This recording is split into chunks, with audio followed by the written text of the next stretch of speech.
Hi everyone, welcome to my Singapore kitchen. Today I will be cooking a sambal dish which is popular in Malaysia, Indonesia and in Singapore.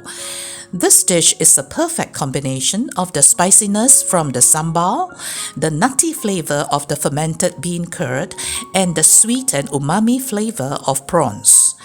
Come along with me to see how this sambal tempe udang is prepared. First, let's make the spice paste. For this, we need 100 grams of shallots, which I have roughly chopped. This is garlic, also roughly chopped. Then this is the fresh baked chilies, red color, and I have cut it into smaller pieces.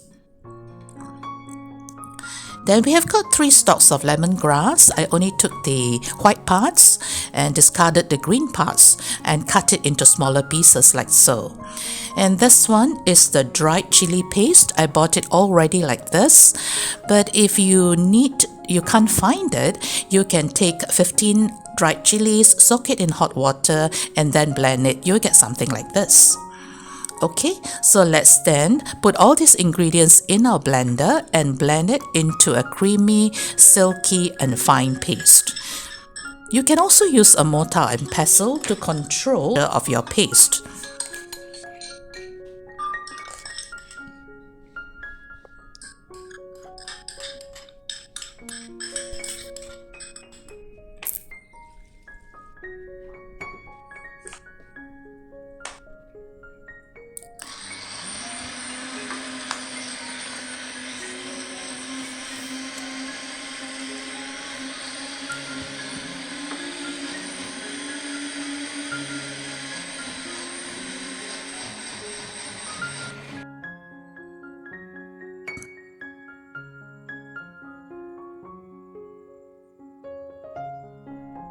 Okay, so our paste is ready. So I normally like it to have this consistency. Can you see that it is nice, fine, creamy and silky? Yeah, but it's a personal preference. Yeah, if you want it a bit rougher, you can always blend it less. Yeah, something like this. Okay, so let's put this aside.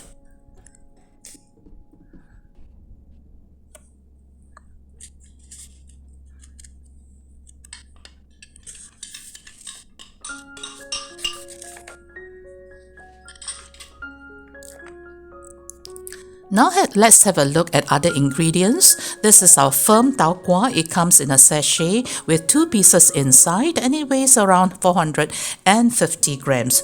Use the firm variety. Yep, so very important is to, pat dry on both sides, as we do not want the oil to sputter when we fry our tau kwa afterwards.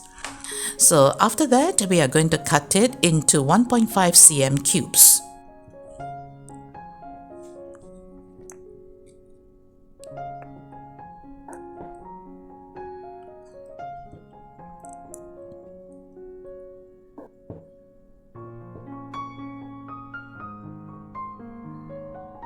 Okay, do the same for the other piece. Okay, so now we move on to the next ingredient, which is our tempeh. Tempeh is fermented soybeans. I bought this from the supermarket. It is about 170 grams per packet, but in your place it might be packaged in a different amount. Yeah, so you just look at it. I need about roughly 340 grams. So this tempeh is made from fermented soybeans. It is a popular vegetarian food as it is high in protein, very popular in Indonesia. So you cut it into 1.5 cm cube as well.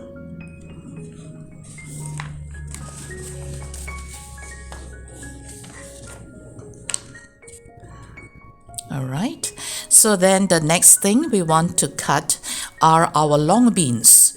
So this long beans, we can cut it to 3 cm lengths slantwise. If you cannot find long beans, do substitute it with French beans. Yeah, so you can also, give you the same texture and color. Okay, so do all for our long beans. Then let's fry our ingredients. Put in sufficient oil in our pan. Once it's hot, put in our tau kwa. Yep, we are going to fry our tau kwa to achieve a crispy exterior and a warm interior. Frying this tau kwa enhances the texture and flavor. So we want to fry it for about 2.5 minutes on each side, or until golden brown. So once it reaches this color like this, so 4 to 5 minutes like this, then you can take it out and put it aside. Then do likewise for our tempeh. The tempeh doesn't need as long to fry as our tau kwa. It browns very fast, so we need to constantly stir it and to keep an eye on the color. So once it's around brown like this, so we can take it out. Yeah, so we can, it is already nice and crispy outside and very nice and mushy inside. So take away the oil and leave about 1 tablespoon of oil. This one is our peeled prawns. So we have got to, I removed the skin already, deveined, and I also pat dry. So we want to sear it for about, I would say 1.5 minutes on each side. So do not overcook our prawns as it will become rubbery. Yep, so about 1.5 minutes, then you turn it, and then it will be practically 90% cooked. So then we are going to take it out and put aside. So then in the same pan, put in our long beans. Over high heat, fry it for about 2 minutes. So we want to use high heat to maintain crispiness and color. Do not overcook our long beans. So also take it out and put aside. Then heat up about ½ cup of oil, and once it's nice and hot, we can start cooking our paste, the spice paste. So we need to stir fry this paste for about 10 minutes. So continue to stir fry it over medium heat, and 5 minutes later you can see that our paste is drier. The water we have added during the blending process has evaporated. But we are still not quite there yet. We still need to slowly fry it for another 5 minutes. So eventually, 10 minutes later, you can see that the paste becomes even drier. The color has darkened. The oil separates from the paste, and you can smell a wonderful sambal aroma. So this is a time for us to put our fried tau kwa and fried tempeh. So stir fry to ensure that every piece of these ingredients will be coated with the sambal. Then use 250 milliliters of coconut milk. So if you do not have coconut milk, coconut cream will do. You can also use coconut cream. Yeah, it will just be as delicious. So our plan is to slowly stir fry it for 2 to 3 minutes until it is almost dry.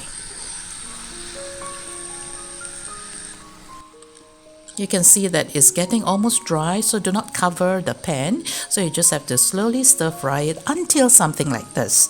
Then you introduce back the prawns and our long beans. I put these 2 ingredients last because I do not want them to be overcooked. So all you have to do now is to stir it to mix everything well. So then comes the spices, very simple. So I use 1 tablespoon of sugar, 1 teaspoon of ikan bilis powder or anchovies powder, which you can find from the supermarket along the Asian aisle. Then this is 1 teaspoon of salt, and we have 1 tablespoon of tamarind paste. So put all the spices in, rather the seasonings in.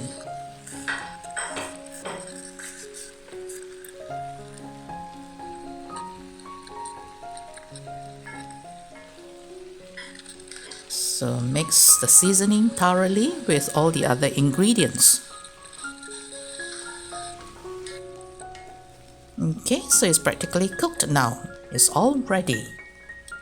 So we can start to serve. And then how do we eat this sambal? It goes very well with rice. Sometimes sayur lodeh, which is the coconut vegetable in dish. Lacy pancake, otherwise known as roti jala, or even noodles. I never fail to order this dish whenever I have a craving for nasi padang. It is spicy, sour, sweet, and savory, a perfect combination.